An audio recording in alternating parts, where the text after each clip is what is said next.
Bem-vindos ao Fora do Baralho. Reunimos os 4 ases do comentário político para mais um programa.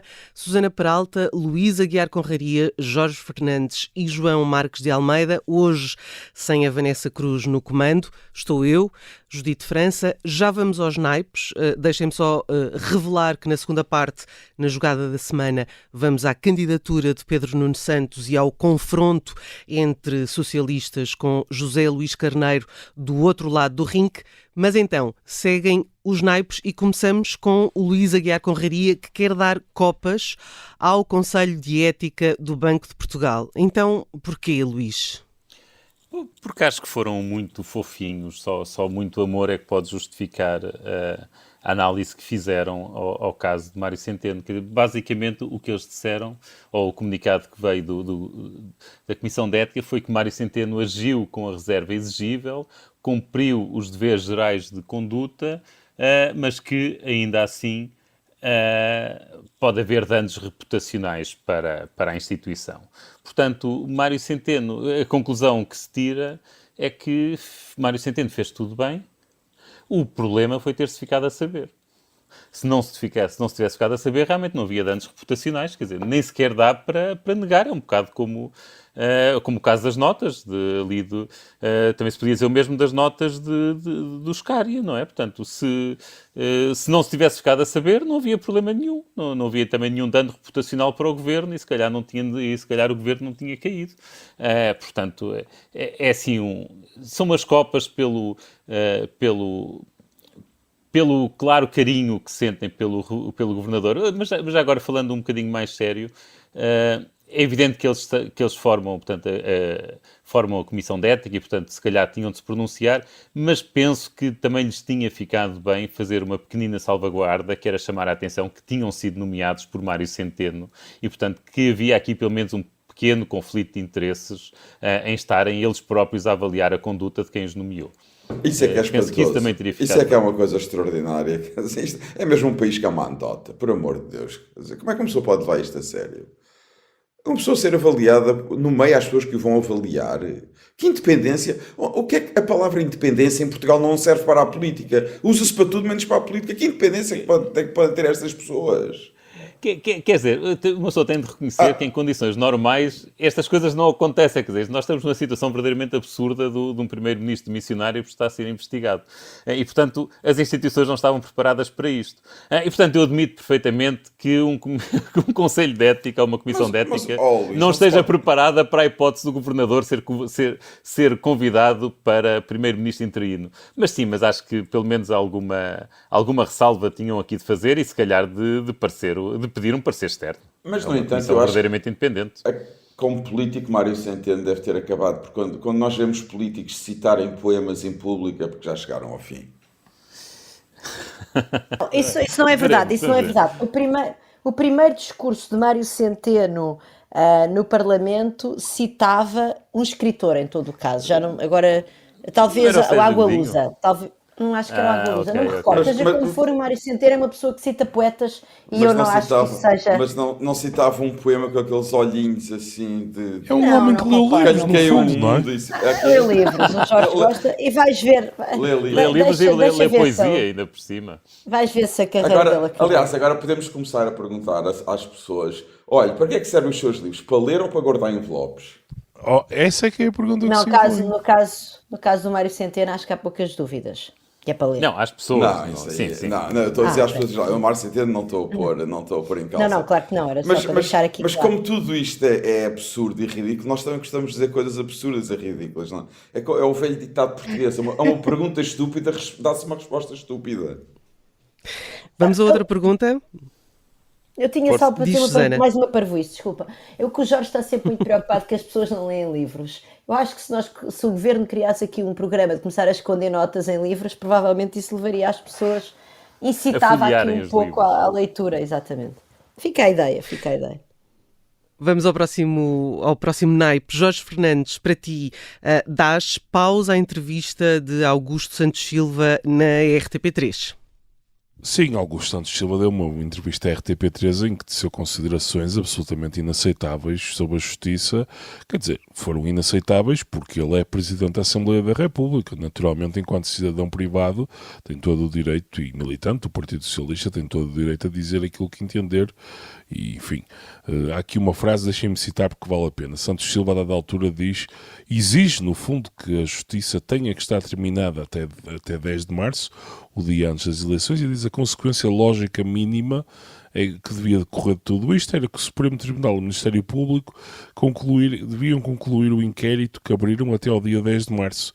Bem, eu acho que ele às vezes parece que se esqueceu que ocupa o cargo de presidente da segunda figura do Estado, quer dizer, ele é Presidente da Assembleia da República e estas declarações não podem ser feitas sob pena de estarmos perante uma tentativa de pressão sobre o ramo judicial. Jorge, mas estás a perder de pressuposto que existe separação de portugueses em Portugal e que, portanto, o Presidente da Assembleia da República não pode fixar prazos de investigação ao Supremo Tribunal. Pois, quer dizer, eu gostava e eu às vezes ainda tenho uma vaga esperança pelo menos... Ele não fixou, ele apelou. Quer dizer, vamos também não chegar Ele exigiu. Está bem, exigiu, é a palavra que ele usou. Achas que a justiça vai cumprir? Mas quer dizer, ele não se pode pronunciar. Claro que não pode, é óbvio não que se não pode pronunciar em público É nos óbvio termos que que o não fez, pode. quer dizer, ele poderia ter dado uma entrevista. Jorge, mas tu esperas alguma coisa diferente do Augusto Santos Silva? Pois Qual não, tem sido de a facto, prática não. dele como Presidente da Assembleia da República? Não, de facto não, quer dizer... Eu Aliás, fico surpreendido é que as pessoas ainda se surpreendam com o Augusto Santos Silva. é verdade, quer dizer, e nada disto nos devia espantar, quer dizer, ele já na altura, quando era ministro dos governos do Sócrates, ele tecia considerações sobre a justiça de forma bastante contundente e sobre a cabala que ele então achava que estava a ser urdida contra o Sócrates. E, quer dizer, isto agora veio confirmar a tese da cabala. Isto vem confirmar a tese da cabala. A dada altura, tantas vezes se clama pela tese da cabala e a dada altura a tese da cabala pode mesmo ser verdade. Mas quando se aceita ser Presidente da Assembleia da República, para mim, pelo menos, tem de ser evidente que existe um determinado tipo de estados de alma que não se podem expressar em público. Ele, se quisesse dar uma entrevista sobre a vida interna do PS, sobre até o candidato que decidiu apoiar, e é completamente lícito, porque ele está no pleno gozo dos seus direitos políticos, que tinha todo o direito sobre isso, dar essa entrevista e falar sobre o PS, quem é que acha que deve ser a pessoa a seguir a António Costa, etc. Agora, não pode... Tinha que ser claro para ele, ou tinha que concordar com o jornalista antes, ou se o jornalista fizesse essa pergunta, que sobre questões judiciais e sobre processos em curso, que não se podia pronunciar de todo enquanto Presidente da Assembleia da República. E mais, a Assembleia ainda nem sequer foi dissolvida. Portanto, a Assembleia está no pleno gozo dos seus poderes e prepara-se para aprovar um orçamento de Estado da próxima semana, ou enfim, em muito pouco tempo. E, portanto, Augusto Santos Silva é o Presidente da Assembleia da República e, no fundo, reparem, isto vem apenas dar razão a André Ventura, que anda há anos a dizer que Augusto Santos Silva é um operativo do Partido Socialista. E isto não pode acontecer e, portanto, esperemos que o próximo... Não é preciso ter uma inteligência fulgurante e brilhante para perceber isso. Não, mas esperemos que o próximo Presidente da Assembleia da República, ou a próximo Presidente, enfim, seja homem ou mulher, que de facto eleve o cargo a um ponto que Augusto Santos Silva não soube honrar ao longo destes últimos anos. Passamos ao próximo naipe, Susana Peralta. Para ti, 3 estudantes detidas na Faculdade de Psicologia porque davam uma palestra sobre o clima. O que é que aconteceu aqui? Também houve detenções, segundo creio, na Faculdade de Ciências Sociais e Humanas, ou em todo caso a intervenção da polícia, mas não houve mesmo detenções. Quer dizer, eu queria sobretudo pronunciar-me e dar paus generalizados, de maneira generalizada, há muita opinião publicada e há muitos comentários, olha, desde logo na Rádio Observador, contra esta luta dos jovens pelo clima. Vamos lá ver. Não quero dizer que eles tenham razão, sempre, e é evidente que esta ideia de acabar com o fóssil daqui a nada é completamente utópica e impossível, e de todo o modo nós não queremos necessariamente ir para um mundo sem fóssil e também não queremos certamente acabar com o fóssil rapidamente e morrer todos à fome. Portanto, eu acho que os jovens estão talvez estão um pouco desviados do que seriam objetivos razoáveis, vamos dizer assim. Agora, o Luís até escreveu sobre isso aqui há uns tempos, quer dizer, em primeiro lugar, e vou agora dizer o que o Luís disse, o que escreveu, nós não podemos estar, muitas vezes os adultos e até pessoas de muita responsabilidade, como o próprio António Guterres, a dizer que o mundo está a escaldar e que, enfim, que o mundo que já entramos na era do derretimento global, não é? E depois esperar que os jovens... Susana, mas o António Guterres também é um adolescente. Não, isso eu não concordo. Eu acho que o António Guterres é uma pessoa adulta e eu gosto bastante que ele esteja lá para dizer coisas sensatas. Mas pronto, mas para continuar, portanto, eu percebo isso, não é? Que nós também temos alguma responsabilidade ao deixar que alguns discursos excessivamente inflamados tomem um bocadinho conta do espaço público, mas sobre isso o Luís escreveu há uns tempos. Por outro lado, quer dizer, objetivamente, o mundo está a falhar os objetivos com os quais se comprometeu nos acordos de Paris. E os cientistas, mesmo aqueles que não têm discursos os cientistas que tipicamente não têm discurso a dizer que o mundo está a derreter, isso normalmente não vem dos cientistas, mas há um consenso nos cientistas, um quase consenso, em ciência nunca há consenso, mas quer dizer, um consenso bastante alargado nos cientistas climáticos acerca dos riscos que nós corremos, do ponto de vista da nossa maneira de viver neste planeta, de não estarmos a conseguir cumprir com estes objetivos. Esta é uma segunda razão que eu diria que nós temos de dar direito aos jovens de exprimirem o seu descontentamento, porque de facto, quer dizer, isto é um bocadinho um lugar comum repetir isto hoje em dia, mas de facto quem vai pagar os custos deste planeta com um clima desorganizado vão ser os jovens, que são quem vai cá ficar mais tempo.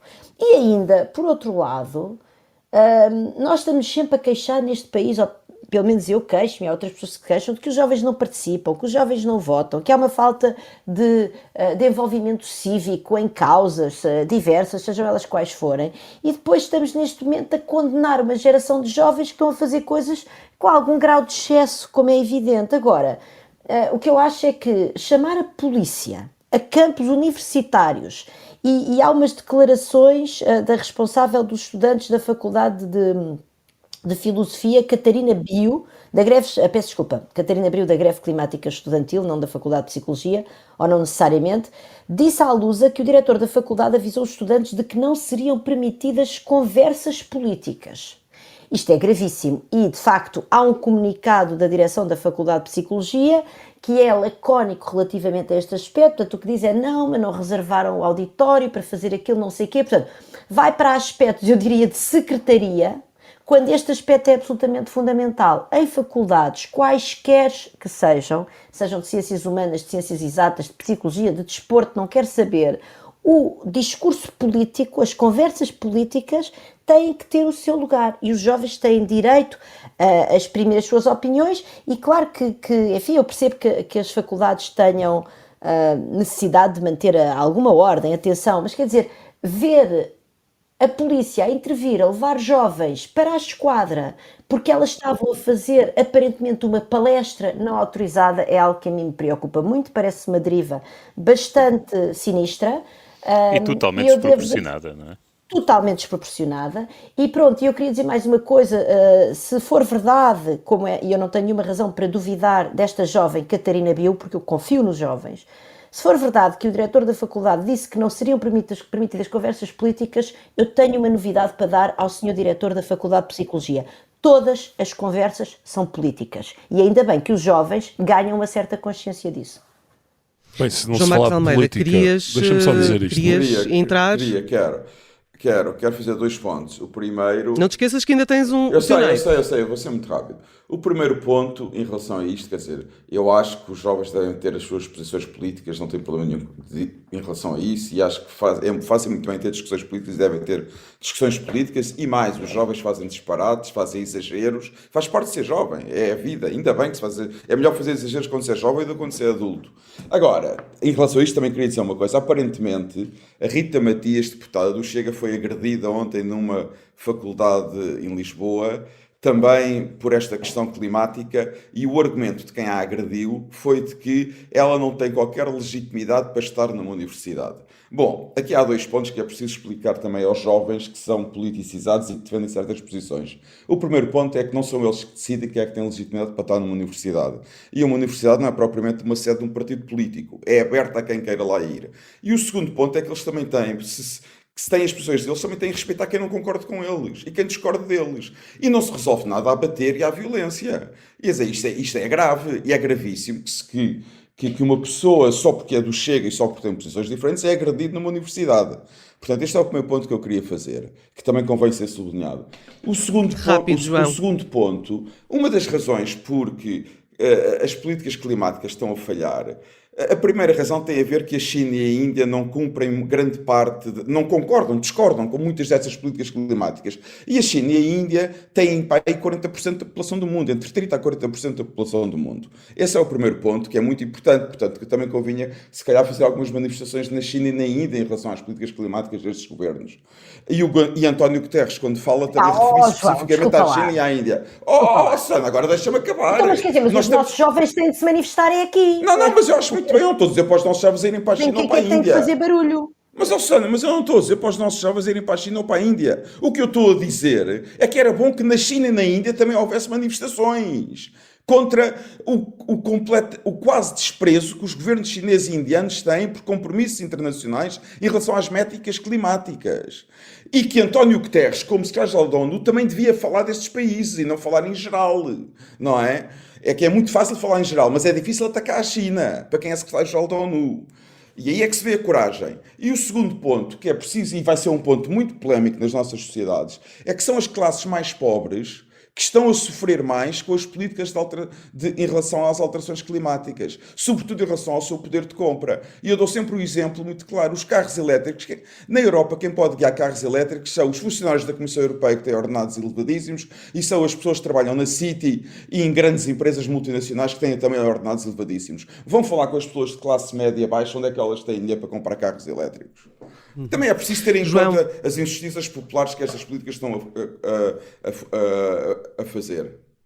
João, tens 1 minuto para dar espadas à Assembleia Geral do Futebol Clube do Porto. Vou falar de um modo em telegrama. Primeiro, eu sou portista, como as pessoas que eu já disse isto na Rádio Observador e já escrevi no Observador. Sou portista, sou um grande portista, gosto muito do Futebol Clube do Porto.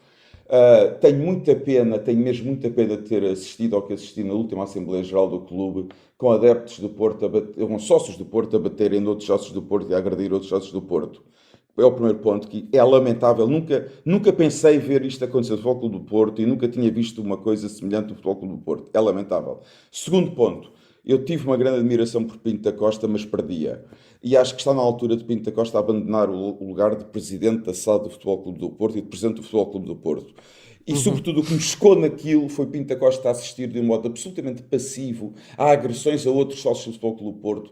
A direção e a administração da SAD estavam a assistir, nada fizeram, nem apelaram, e depois do que aconteceu não foram capazes de fazer um comunicado a pedir desculpa por tudo o que tinha acontecido. E, finalmente, só João, para acabar... Fica aqui... Não, João, já não temos tempo. Fica aqui o teu desagrado em relação ao que aconteceu. Vamos para intervalo e já voltamos.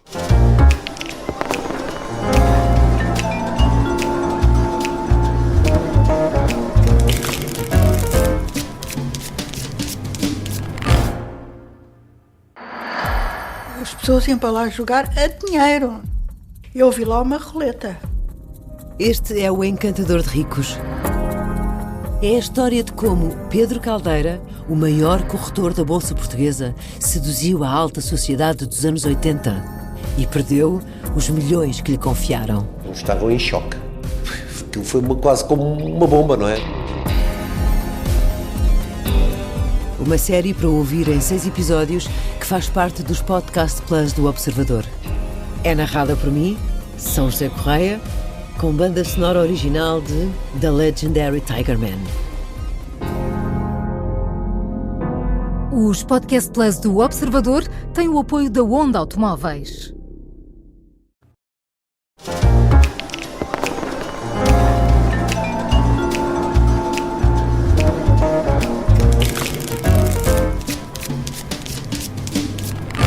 Regressamos para o Fora do Baralho e nesta segunda parte vamos falar da candidatura de Pedro Nuno Santos ao cargo de secretário-geral do Partido Socialista, mas, Luís Aguiar Conraria, queres ainda falar de um tema que ficou para a primeira parte sobre Rita Matias. Sobre a Rita Matias e sobre a comitiva do Chega que alegadamente foram agredidos na Faculdade de Ciências Sociais e Humanas. Ora, eu não estive presente, obviamente, não sei, mas vou só ler o relato de um professor, José Neves, um professor da casa, aliás, já esteve aqui, já foi um naipe até da Susana no passado, e eu vou ler o que ele escreveu.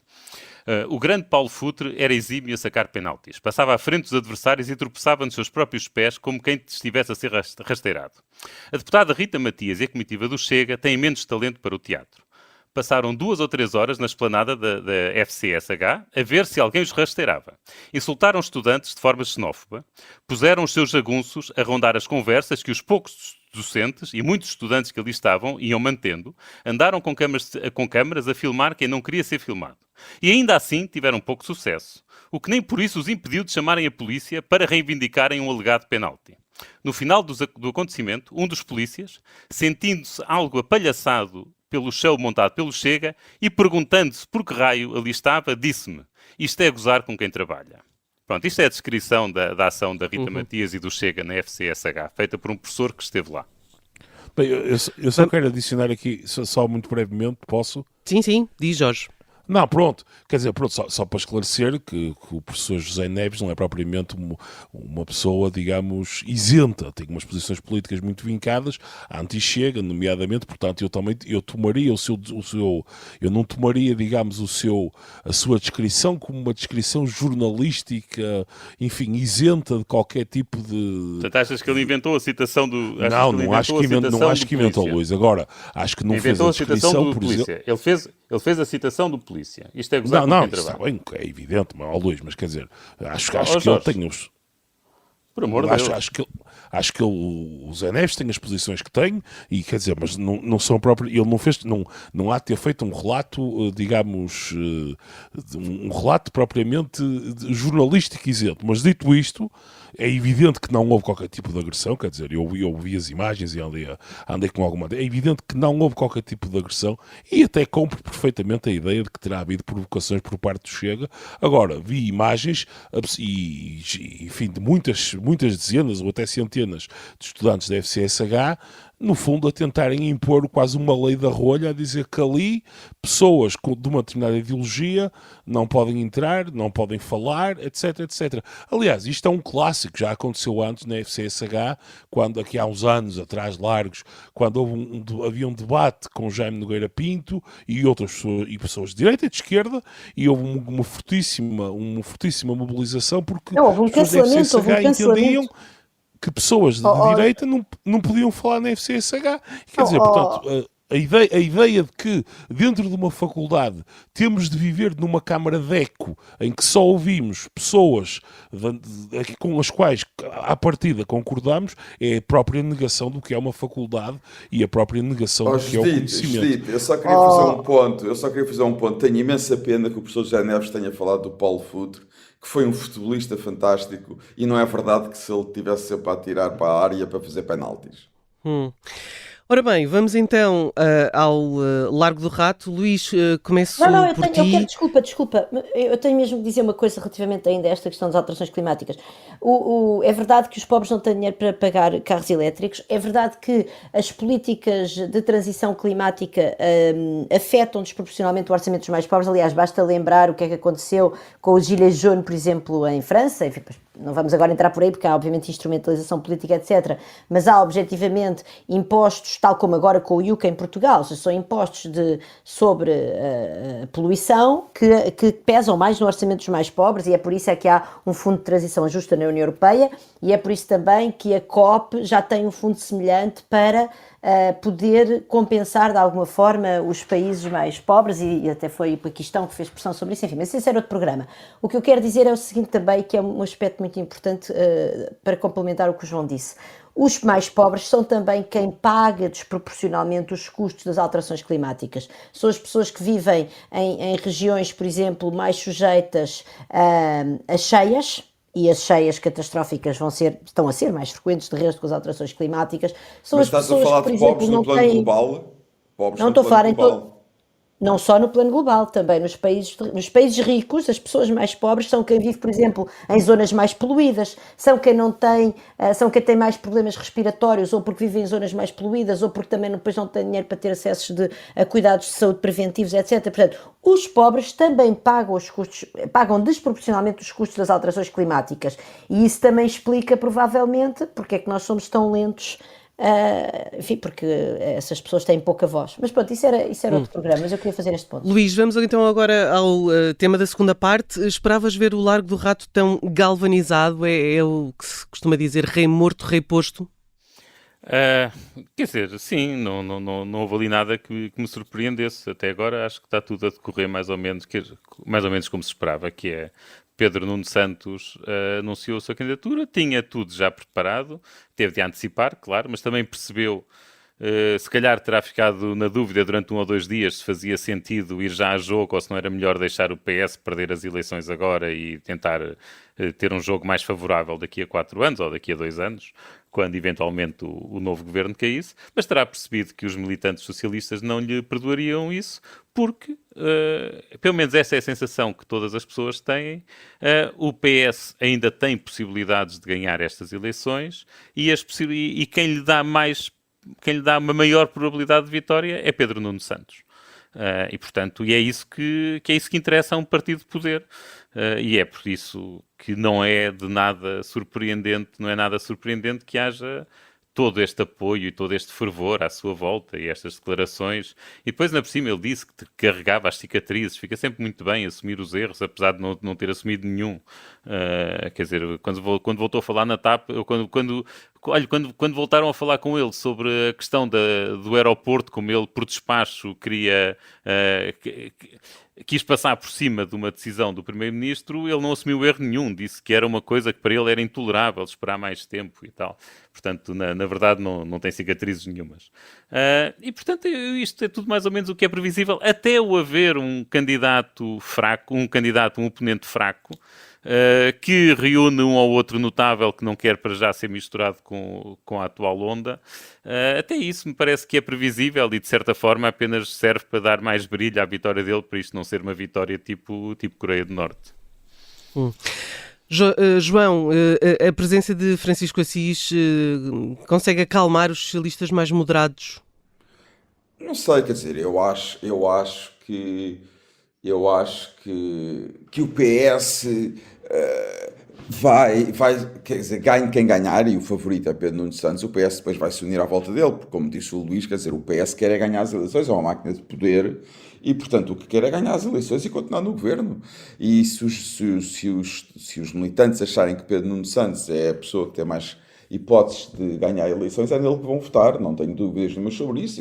E Francisco Assis, quer dizer, eles são militantes do mesmo partido, pode haver diferenças, houve muitas diferenças em relação à geringonça, mas se calhar eles são capazes de ultrapassar diferenças e trabalhar juntos. Portanto, acho que Francisco Assis também foi inteligente, porque percebeu que podia desempenhar um papel muito importante ao lado de Pedro Nuno Santos, e Pedro Nuno Santos reconheceu isso, dando-lhe até agora um protagonismo especial e diferente do que está a dar dos seus apoiantes. Quer dizer, hoje em dia... Posso dizer uma palavra sobre isso? Desculpa lá, João. Sim. Isso eu acho que foi a maior manifestação de hipocrisia que vi nos últimos anos, ver aqueles socialistas todos a aplaudir Francisco Assis. Ostracizaram-no durante anos e anos e anos porque ele criticou a geringonça. Ostracizaram-no. Ele foi posto de parte, acabaram por ir buscá-lo para o Conselho Económico e Social. Ele foi corrido do PS. Do Parlamento. Do Parlamento foi corrido. Tudo o que era sítio só foi para o Conselho Económico e Social porque eles precisavam dos votos do PSD para eleger alguém para aquele sítio e, portanto, ele era a única pessoa. E o que, aliás, foi visto por muitos socialistas como mais uma demonstração que ele era uma pessoa de direita e que não tinha cabimento no Partido Socialista. Aquela eleição. Eu também me lembro. E agora, aquela gente toda se une a aplaudi-lo. Mas vamos lá ver uma manifestação de hipocrisia. Tudo isso é verdade. Também me lembro perfeitamente que ele foi atacadíssimo no PS quando elogiou Passos Coelho. As pessoas já se esqueceram dos elogios que Francisco Assis fez a Passos Coelho em público. Criticando, aliás, o PS na altura na oposição, por muitas das coisas que disse sobre o governo de Passos Coelho. Mas também, quer dizer, podes criticar isso em hipocrisia, mas também podes criticar Francisco Assis por ter aceito coligar-se a uma pessoa que pensa como Pedro Nuno Santos, e ele aceitou, não foi obrigado. Portanto, ele também aceitou. Sim, então, pronto, então não é só quem o aplaudiu, ele aceitou. Surpreendeu-me. Agora, surpreendeu-me. em relação a isto, eu também queria dar aqui fazer um ponto em relação ao PS. Quer dizer, eu acho que... Quero ouvir o Jorge e a Susana sim, ainda. Sim. Mas eu fui interrompido, mas agora deixa-me acabar. O meu problema, quer dizer, eu acho que é secundário ser Pedro Nuno Santos o candidato do PS ou ser Zé Luís Carneiro. O problema é o PS, não é quem vai ser líder do PS. E as pessoas já se esqueceram que o PS tentou dizer a todos os portugueses que Sócrates era o problema e o partido não é o problema. E agora Pedro Nuno Santos está a fazer o mesmo com António Costa, e vai ser que António Costa que foi o problema e que o PS não é o problema, mas o problema é o PS.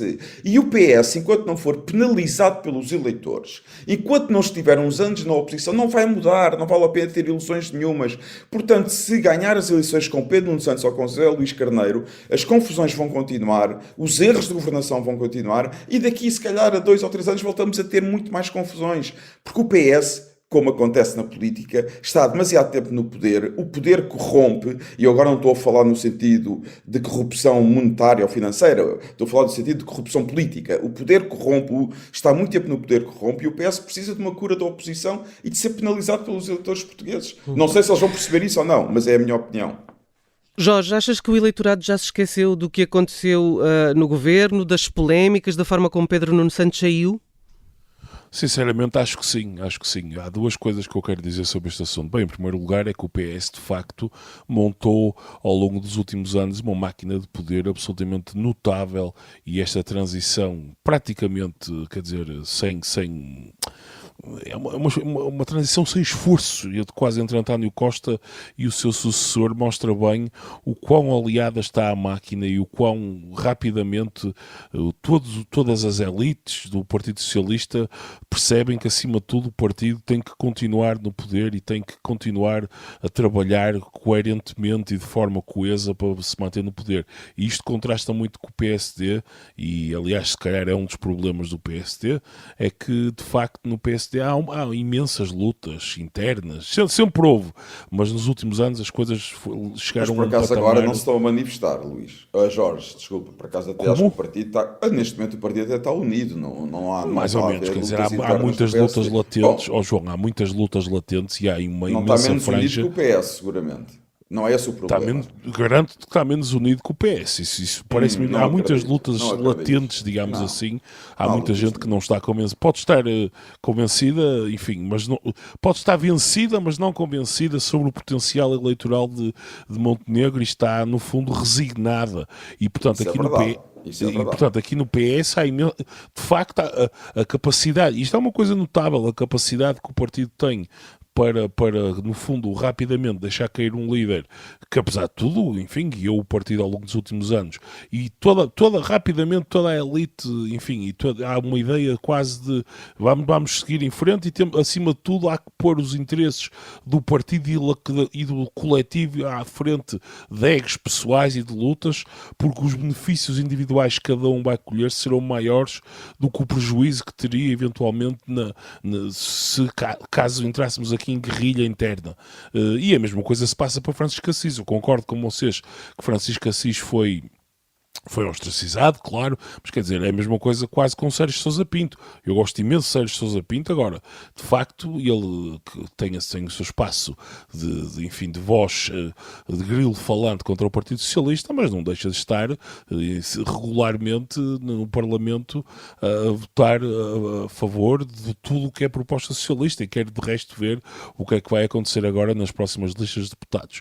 Indo agora a Pedro Nuno Santos, quer dizer, acho que e a pergunta que me fizeste, Judite, sobre se os eleitores vão penalizar o PS, eu penso que não, quer dizer, penso que Pedro Nuno Santos tem aliás uma pequena vantagem relativamente a António Costa sob esse ponto de vista. Por exemplo, na matéria da TAP, E ele tem uma posição muito mais fácil de defender do que António Costa, porque ele vai dizer: eu sempre fui a favor da nacionalização, sou contra a privatização, isto é estratégico, precisamos ter uma empresa pública, e portanto a posição dele no fundo é muito mais coerente, é muito mais simples de defender do que as múltiplas posições que António Costa foi tendo.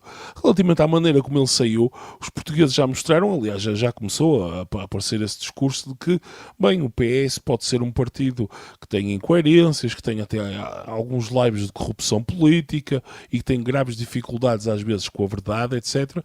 Mas é um partido que continua, apesar de tudo, a distribuir benefícios. Quando eu digo benefícios é a ideia dos salários, dos benefícios sociais, etc. E o eleitor mediano em Portugal beneficia muito mais isso do que propriamente a lisura procedimental, digamos assim.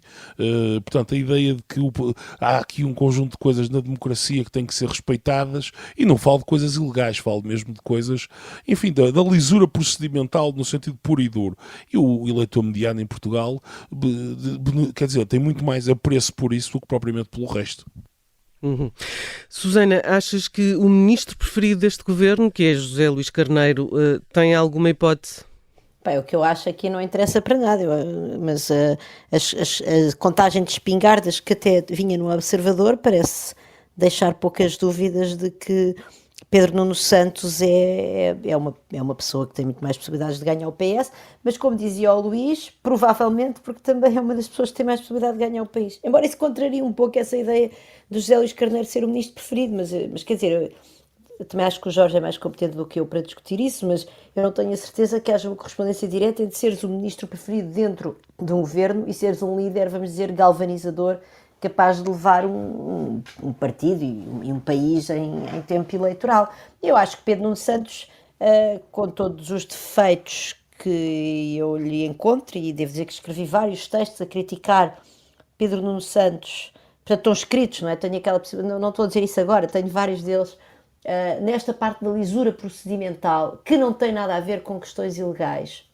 E eu devo dizer até que o facto para mim de termos, por exemplo, Francisco Assis e Ana Gomes ao lado de Pedro Nuno Santos, para mim, posso estar completamente ingênua, mas para mim é uma certa garantia de que Pedro Nuno Santos pelo menos não está no caminho vamos dizer, do tráfico de influências, etc., porque de facto são pessoas que se preocupam bastante com isso, mas mais uma vez posso estar enganada, mas de facto há uma lisura procedimental que não existe em Pedro Nuno Santos e que não tem a ver com estas maroscas de corrupção, e que essas eu identifiquei e escrevi sobre elas. Bem, a cena do aeroporto, que já aqui foi assim, não só a cena do aeroporto, toda a gestão do dossiê da TAP. A questão da indenização, não temos tempo agora não foi bem assim, hein, Susana? Não temos tempo. Vamos chegar... A questão da indenização assim. não parece Ele mentiu aos portugueses. Bom. Não, ele mentiu, mas isso não é ser corrupto, não é? Não, claro que não é. Claro que não é. Era isso que eu estou a falar disso. Pronto, era disso que eu estava a separar a lisura procedimental a que o Jorge aludia de situações de ilegalidade ou corrupção. Houve a cena, deixa-me terminar, eu queria dizer, a cena do aeroporto, houve a gestão completamente informal da TAP por WhatsApp, etc., que de facto nos coloca questões acerca desta pessoa ser capaz de desenhar os processos necessários que Portugal precisa para sair desta informalidade onde acabamos por depois tropeçar, não é? Em alçapões que nos levam a situações menos claras. E depois também houve há uns anos, um comunicado na página do Ministério contra o CEO da Ryanair, pessoa que eu acho bastante desprezível, mas que não gosto de ver um ministro do meu país a atacá-lo diretamente na página do Ministério. Portanto, Pedro Nuno Santos tem de facto ali algum voluntarismo que eu gostava que ele limasse para poder achar que ele... Não há tempo. João e Susana, chegamos ao fim do nosso Fora do Baralho. Voltamos para a semana já com a Vanessa. Até lá.